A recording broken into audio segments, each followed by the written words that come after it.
Vamos a pensar en esta tarde, a seguir pensando un poco en la oración. Hemos tenido una tregua del tema de la oración por dos miércoles. Pero hoy vamos a leer dos pasajes. Vamos a ver dos historias que están vinculadas con la oración.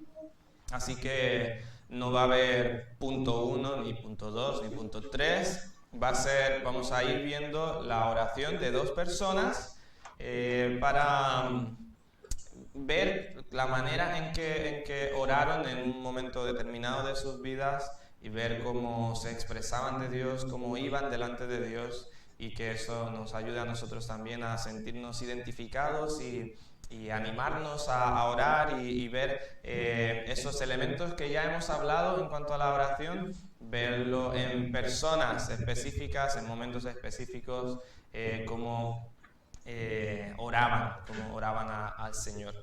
Y espero que cada uno de nosotros pueda estar involucrándose cada vez más, paso a paso, poco a poco, en la oración, hablando con nuestro Dios. Y el primer pasaje que vamos a ver son dos pasajes del Antiguo Testamento. Vamos a ir a Segundo de Crónicas. Segundo de Crónicas. Y vamos a estar viendo hoy a dos reyes. Dos reyes.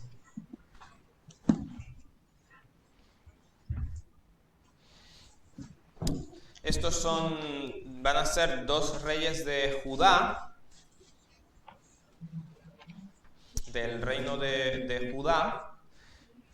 Y haciendo un poco de memoria en la historia, seguramente hemos escuchado que cuando Dios, el pueblo de Israel entra a la tierra prometida, la tierra que Dios le había dado, pasaron varios años allí en la tierra y llega el primer rey, Saúl, y está todo el pueblo más o menos unido.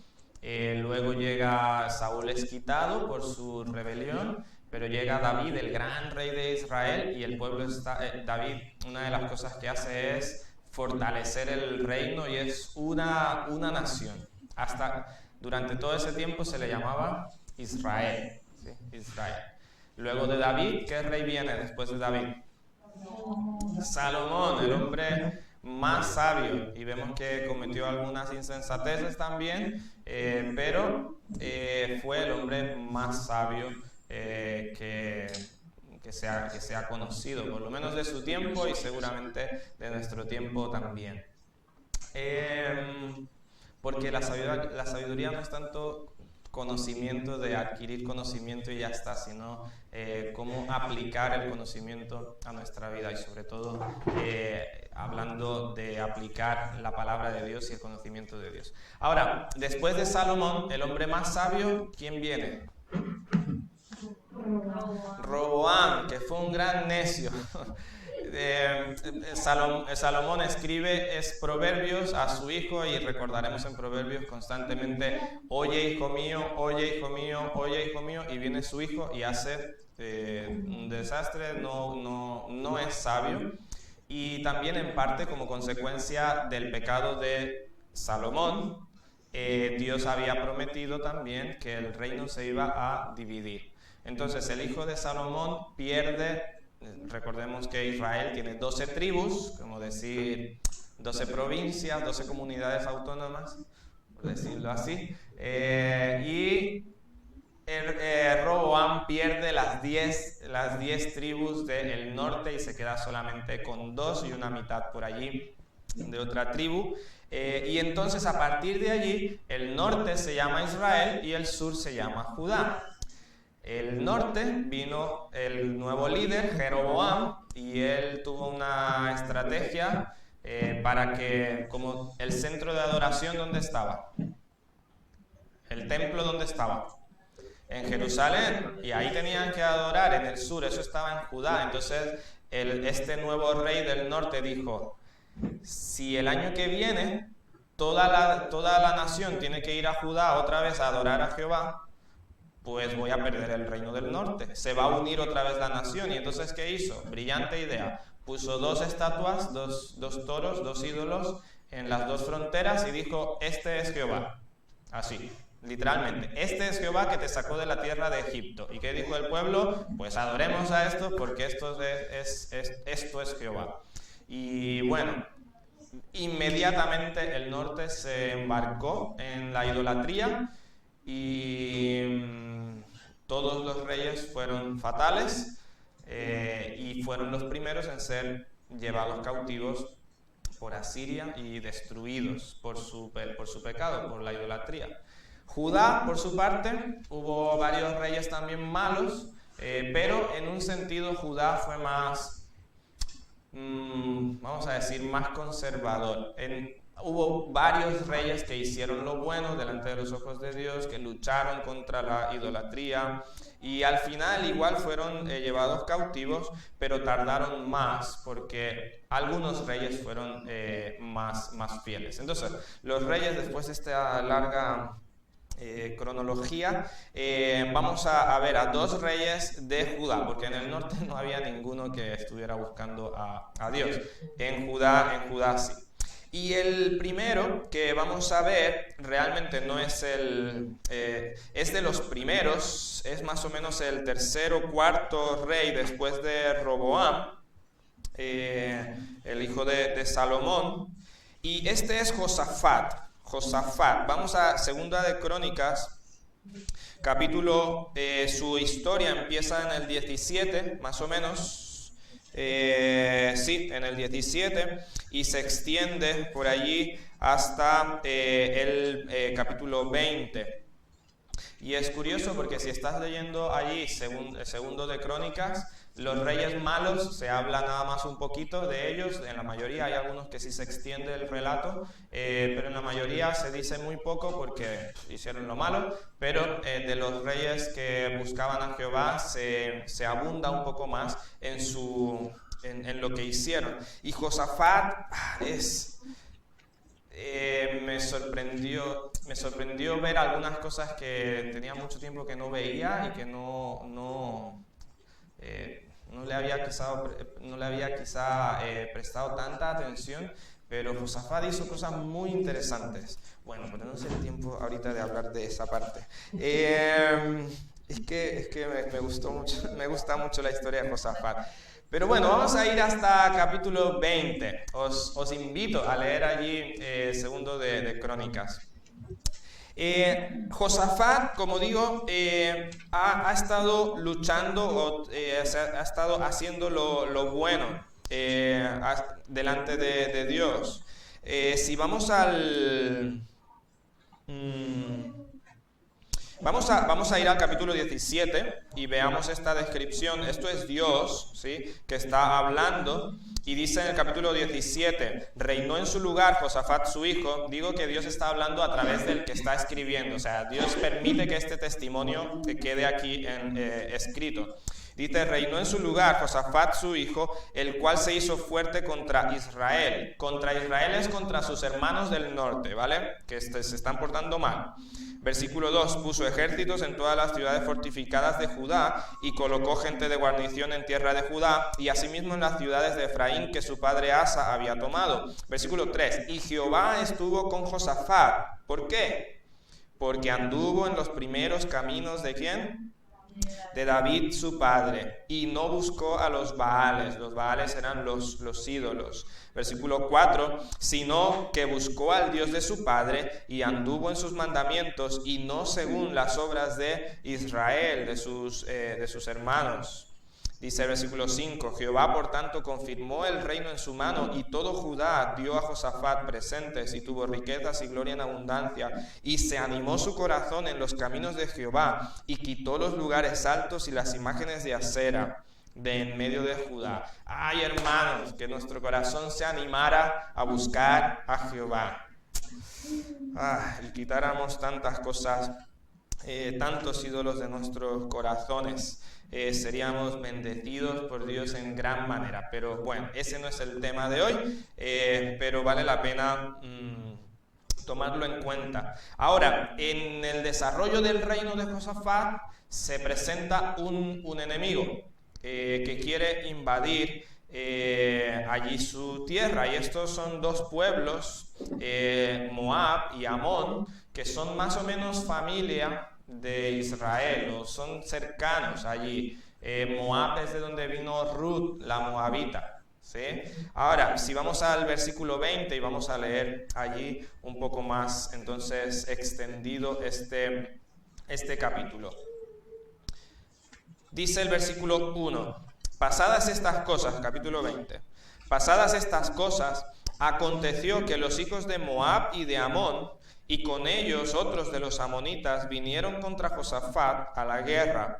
Y acudieron algunos y dieron aviso a Josafat, diciendo, contra ti viene una gran multitud del otro lado del mar y de Siria, y he aquí están en Hazezón Tamar, que es en Gadi. Entonces, y veamos este versículo, entonces él tuvo temor. ¿Te parece que tendrías temor si te enteras que viene un ejército grande contra ti? Estamos hablando en puros términos en ese momento de guerra literal. Va a correr sangre, ¿vale? Va a haber muerte.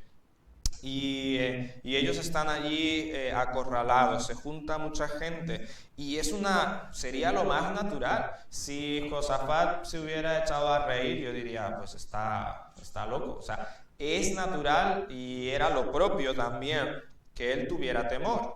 Pero veamos lo que continúa diciendo el versículo 3. Y Josafat, ¿qué? Humilló su rostro, ¿para qué? Para consultar a Jehová, e hizo pregonar ayuno a todo Judá. Vamos a ver esto. Viene un ejército contra ti, y lo normal que haría cualquier rey es empezar a contar el ejército. A ver si tendría posibilidad. Y seguramente Josafat sabía, porque más adelante va a mencionarlo, sabía cuánta gente tenía. Y le da mucho temor. Pero en vez de buscar una estrategia de guerra, en vez de enfocarse en las armas que quizás necesitaba, lo que hizo Josafat fue humillar su corazón delante de Dios. Y es más, dice, y todo el pueblo, todos a ayunar y a orar. Bueno, estamos en una monarquía y lo que dice el rey, eso se hace, ¿vale? No es igual que una dictadura. Pero lo que dice el rey, eso se hace. Y él dice, a ver, pueblo, todo el mundo, nada de comer, ayuno, y vamos a orar todos. Y diríamos, qué extraño, qué drástico. Versículo 4. Y se reunieron los de Judá para pedir socorro a Jehová. Esto es interesante. Se reunió todo el pueblo para pedir socorro a Jehová, y también de todas las ciudades de Judá vinieron a pedir ayuda a Jehová. ¿Sabes que ellos tienen muy claro que de su búsqueda de Dios depende si van a sobrevivir o si no? Ellos no están jugando, no están engañados allí, no están tonteando, no están de turistas, no. Ellos saben que la única forma de ser liberados es que Dios les dé la victoria.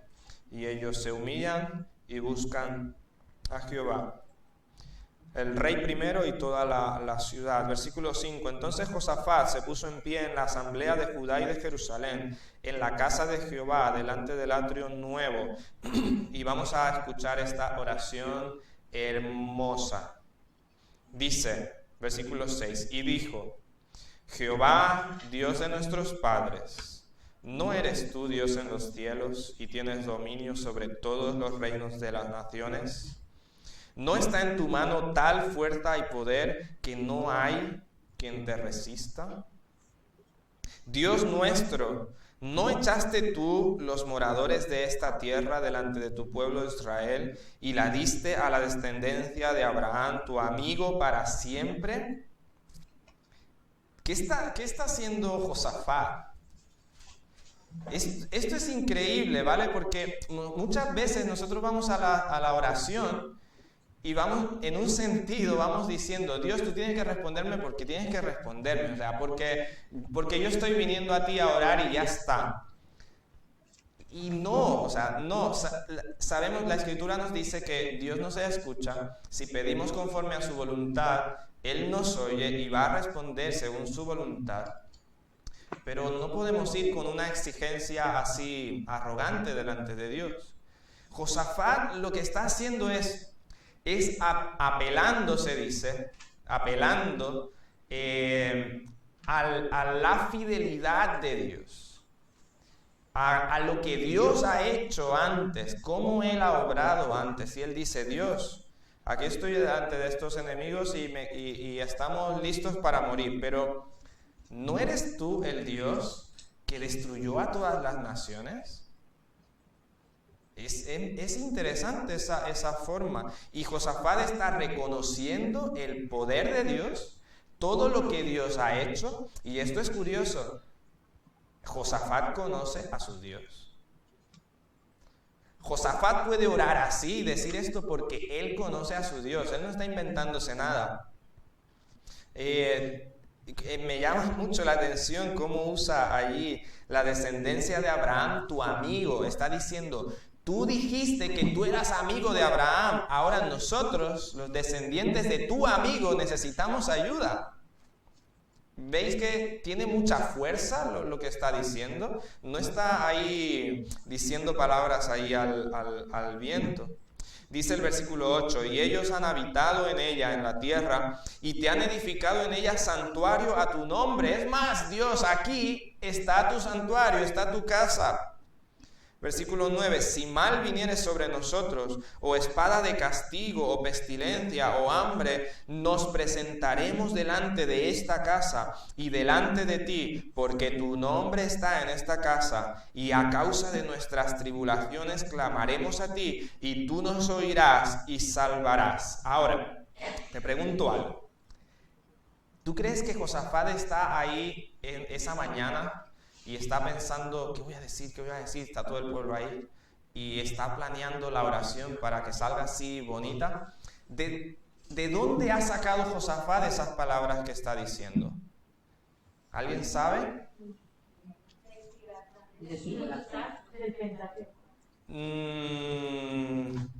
No de su corazón, sí de su corazón, pero no las está tomando de otro sitio. Y no es del Pentateuco. Está siendo guiado por el Espíritu Santo, pero las está tomando de alguien unos añitos atrás de él. Y no tenemos el tiempo para leer todo eso, pero si quieres leer una oración increíble también, tienes que leer 2 de Crónicas, capítulo 6 y capítulo 7. Cuando Salomón inaugura el templo de Jerusalén, Salomón dice, el hijo de David, Salomón le dice a Dios, Dios, esta es la casa que te hemos fabricado y te ruego que si nosotros estamos en aprieto y venimos delante de ti a esta casa, que tú nos oigas. Y si tenemos tribulación y oramos hacia esta casa, que tú nos oigas. Y esa es la oración de Salomón. Pero luego Dios le responde a Salomón y Dios le dice a Salomón, Salomón, yo estoy contento en un sentido con esta casa y yo pongo mi nombre en esta casa y si este pueblo, si tu pueblo ora a mí desde esta casa, yo voy a escuchar, yo voy a responder, yo pongo mi nombre entre vosotros. Eso es lo que está haciendo Josafat. Está diciendo, Dios, tú dijiste a Salomón que tú ibas a escuchar si orábamos hacia esta casa, y aquí estamos en tu casa orando, por favor, respóndenos. No está inventando nada. Josafat conoce a su Dios y conoce lo que ha quedado escrito de la palabra de Dios, lo que antes de él se ha orado y la respuesta de Dios específicamente. Es grandioso. Ahora el versículo 10, si recordamos, no sé si recordamos los elementos de la oración que estuvimos hablando, el primer elemento que debe haber en nuestra oración, ¿cuál es? Empieza por A. Adoración, alabanza, ¿sí? Van íntimamente relacionadas. Y es lo que está haciendo Josafat. Josafat está diciendo, Dios, no eres tú el Dios de los cielos, tú eres el... Y no lo está diciendo desde la duda, sino lo está diciendo desde la certeza. Eres el Dios de los cielos. Tú has hecho maravillas, tú has sacado a estos pueblos por su pecado, por tu gloria. Y dice, te alabo en un sentido, reconozco quién eres. Ahora, versículo 10, no va a ir mencionando los elementos de la oración en el orden que nosotros lo vimos, pero el versículo 10 nos muestra allí su preocupación delante de Dios. Ahora pues, he aquí los hijos de Amón y de Moab, y los del monte de Seir, a cuya tierra no quisiste que pasase Israel cuando venía de la tierra de Egipto, sino que se apartase de ellos y no los destruyese. He aquí ellos nos dan el pago, viniendo a arrojarnos de la heredad que tú nos diste en posesión. Mira, quiero que nos fijemos en esto. ¿Dios conocía cuál era la amenaza de Josafat o del reino de Judá? ¿Lo conocía? Sí. Pero Josafat ora tan detalladamente y le dice, Dios, fulano y fulano, de tal sitio, están dando un pago equivocado, injusto a nuestra tierra. Y le habla a Dios así específicamente. Y recordamos que cuando hablábamos de la oración, hablábamos de ser específicos. ¿Sí? De repente estamos orando y decimos, Dios, ayúdame este día. ¿En qué? ¿Sí? Dios, te pido que tú me ayudes a vencer la tentación, pero ¿cuáles específicamente son tus tentaciones? ¿Cuáles son tus enemigos? ¿Cuáles son esas circunstancias que te están asediando, que están amenazando amenazando tu gozo, amenazando tu paz, amenazando tu tranquilidad? Díselos a Dios específicamente, háblalo específicamente, porque Dios es un Dios que oye realmente. Es vamos a decir, tiene personalidad y quiere escucharte específicamente. Versículo 12. Oh Dios nuestro, ¿no lo juzgarás tú? Y veamos esto, porque en nosotros no hay fuerza contra tan grande multitud que viene contra nosotros. No sabemos qué hacer y a ti volvemos nuestros ojos. Estas frases son tan... no sé cómo decirlo. Para mí son increíbles. Está reconociendo tanto su necesidad de Dios, específicamente reconoce su debilidad y su incapacidad, y dice, Dios, yo no tengo fuerza para pelear contra este ejército. Entonces me vuelvo a ti. O sea, vengo y pongo mi rostro delante de ti. Y hermano, y es exactamente lo que nosotros debemos hacer, porque no tenemos poder en nosotros para vencer nuestras luchas, para vencer tantas batallas. Y lo mejor que nos puede pasar es que ante la tentación, ante las luchas, ante las situaciones de la vida, ante problemas en el trabajo, ante problemas de salud, ante hostilidad de otras personas, que veamos que nuestras fuerzas son pocas, e ir delante de Dios y decir, Dios, yo no puedo contra esta tentación. O sea, yo solo no puedo resolver este asunto, yo solo no puedo resolver esta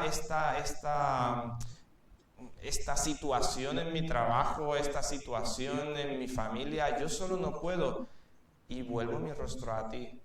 Ahí está mi estrategia, ahí está mi seguridad. Eso es lo que necesito. Y veamos el versículo 13, dice, y todo Judá estaba en pie delante de Jehová con sus niños y sus mujeres y sus hijos, todo el mundo buscando la respuesta de Dios. Dice el versículo 14, estaba allí Jahaziel, hijo de Zacarías, hijo de Benaía, hijo de Jehiel, hijo de Matanías, levita de los hijos de Asaf, sobre el cual vino el Espíritu de Jehová, y en medio de la reunión, y aquí viene la respuesta de Dios. Paréntesis. Esto debía ser increíble, porque en este tiempo Dios daba, a veces respondía en otros momentos, pero en este momento Dios responde así. Ellos están orando y esperan la respuesta de Dios, y Dios envía la respuesta así, específicamente. Y dice el versículo 15, la respuesta. Y dijo, oíd Judá todo, y vosotros moradores de Jerusalén, y tú, rey Josafat, Jehová os dice así, no temáis ni os amedrentéis delante de esta multitud tan grande, porque no es vuestra la guerra, sino de Dios. A ver, ¿quiénes eran los que iban a morir si morían? Ellos. Pero Dios dice, la guerra no es tuya, la guerra es mía. ¿Y sabes por qué la guerra es de Dios? Por lo que Josafat reconoce al principio. Cuando Josafat va y ora delante de Dios, Josafat no dice, Dios, mira que vamos a quedar arruinados y vamos a perder fama. No, él empieza a decir, Dios, tú no eres el que hiciste tal cosa, y en un sentido le está diciendo, Dios, si somos destruidos, tu fama y tu nombre va a ser afectado. El resto de las naciones va a decir, ese Dios es como todos los demás. Lo que está en juego es tu fama. Lo que está en juego es tu honra, tu gloria. Y por eso Dios dice, mira, la guerra es mía, porque es mi fama, es mi gloria la que está en juego. Y yo te voy a responder. Y te bendigo y te salvo. Sí, por amor a ellos, sí. Pero porque Dios va a hacer que su nombre sea reverenciado, sea reconocido cuando nosotros nos sujetamos a Dios, cuando nosotros vamos delante de Dios. Dios dice, la guerra es mía. Dice el versículo 16, mañana descenderéis contra ellos, he aquí que ellos subirán por la cuesta de Cis, y los hallaréis junto al arroyo, antes del desierto de Jeruel. No habrá para que peleéis vosotros en este caso. Paraos, estad quietos, y ved la salvación de Jehová con vosotros. Oh Judá y Jerusalén, no temáis ni desmayéis. Salid mañana contra ellos, porque Jehová estará con vosotros. Muchas veces, cuando enfrentamos cosas, dificultades, si eres como yo, ves la dificultad que se acerca. Hay dificultades que simplemente te asaltan y no las puedes esperar. Pero hay situaciones que las ves cómo se está empeorando la situación. Y si eres como yo, una de las primeras cosas que hacemos es empezar a planear, empezar a ver con qué cuento, empezar a buscar mis estrategias, mis recursos, mis fuerzas, y si esto me falla, tengo esta otra posibilidad. Y Dios lo que le dice a Josafat es, estate quieto. Ya que has venido y has confiado, has puesto tu confianza en mí, estate quieto porque yo te voy a dar la respuesta. Ahora podríamos pensar, entonces no tengo que hacer nada. No. Josafat tenía una responsabilidad. Él tenía que ir al campo de batalla y tenía que pararse y aguantar ahí quieto, pero tenía que ir y tenía su responsabilidad. Y nosotros tenemos responsabilidades también.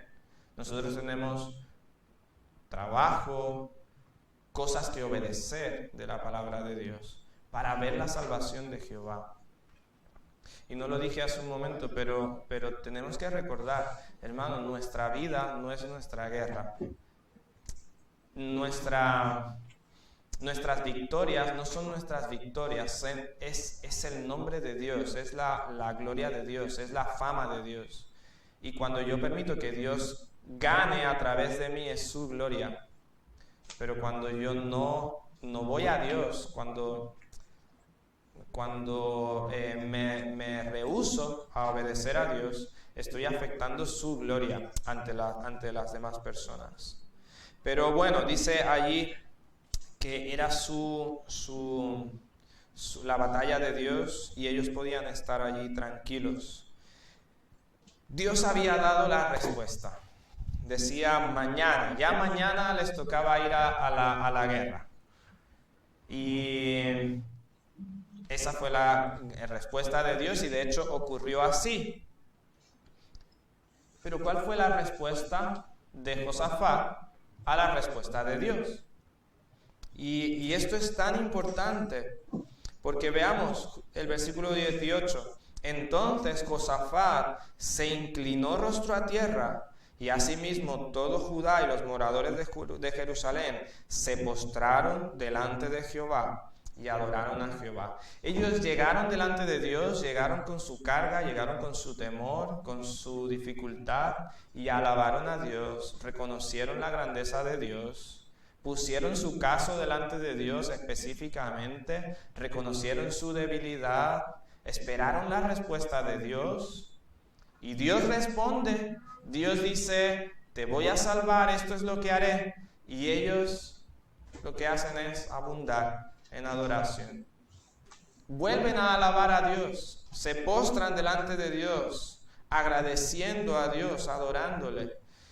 ¿Y cuántas veces nosotros o vemos la respuesta de Dios o oramos, pero realmente no alabamos a Dios por la forma en que responde, por la forma en que nos guarda, por la forma en que nos sustenta, en las muchas maneras en que vemos la respuesta de Dios?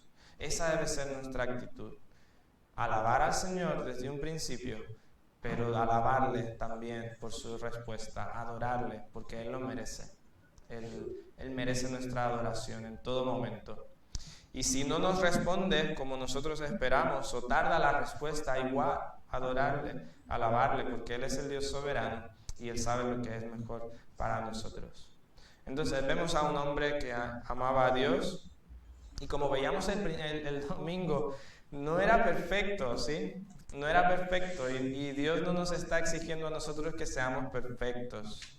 Lo que quiere es un corazón que en su imperfección busca a Dios y se humilla delante de Dios y reconoce su debilidad delante de Dios, pero se está esforzando, como veíamos el domingo, se está esforzando por hacer la voluntad de Dios, dejando lo que queda atrás, el pecado que nos asedia, y corremos con paciencia, luchando por obedecer a Dios.